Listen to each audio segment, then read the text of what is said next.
caring, genuine, giving, fierce, honest, mentor, mama bear, and sagacious.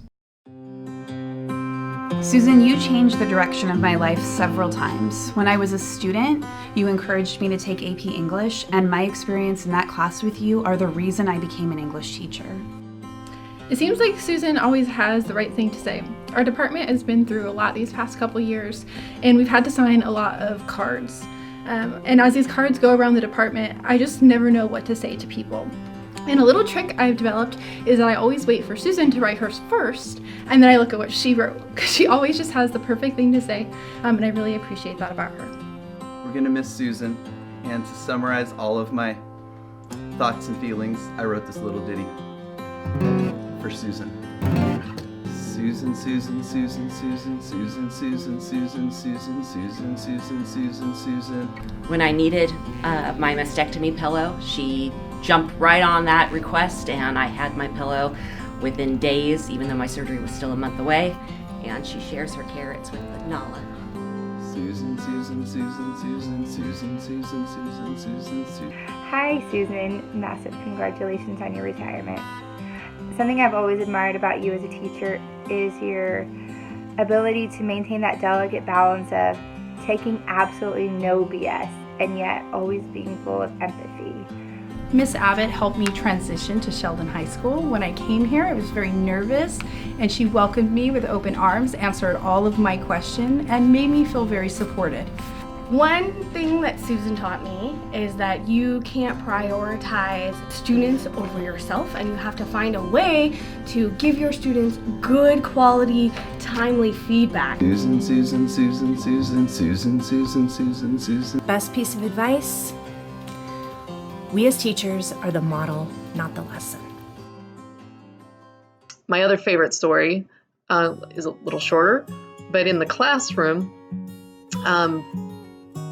Susan once was teaching Huckleberry Finn, and she was so passionate about this moment that she was articulating in the novel, except she confused, or she switched the letters in Huck Finn. So she switched the H and the F, and so she kept swearing at her children, and exasperated, they just kind of stared back at her until one shy, well, brave in this case, person raised his or her hand and let her know that she was in fact throwing F-bombs at her children. When I first started teaching, Susan would always sit down next to me and she'd look at me and she would say, "You're really working hard, aren't you?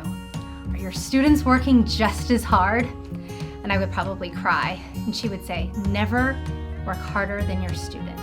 The first time I met her, she was the 10th grade curriculum team lead, and I was the brand new teacher taking over for a long-term sub position, teaching 10th grade for the first time. And so I met in the English office, and she gave me all the core novels, and then she said, "Okay, here's my phone number. And if you need to call me, I need you to have all your questions listed on a piece of paper so we can just read them and get through them. I've got a young kid at home and 2 other young kids, and I need to be efficient." Just this morning I came to work, and on my desk was this lovely bag of oranges and a sweet little note.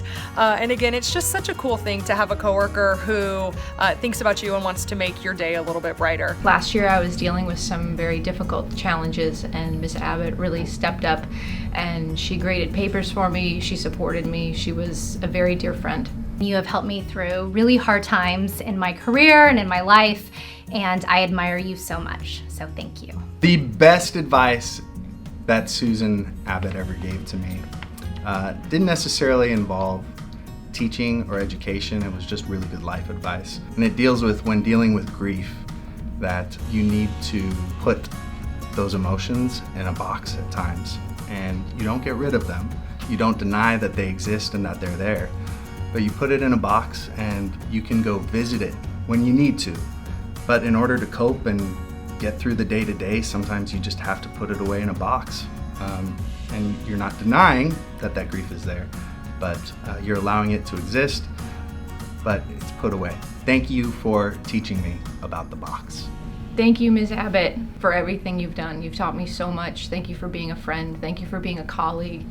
I'm gonna miss you. My dear friend, I miss you every day. Your words of wisdom, your mentorship are in every good decision I make as a teacher. Thank you for your guidance. You've been my teacher, my mentor, my colleague, but most important of all, you've been my friend. Thank you, Susan, for being my mentor in high school and here at Sheldon. Thank you, Mrs. Abbott, for your friendship. Susan, thank you for your table banging enthusiasm. Thank you for always being there for all of us.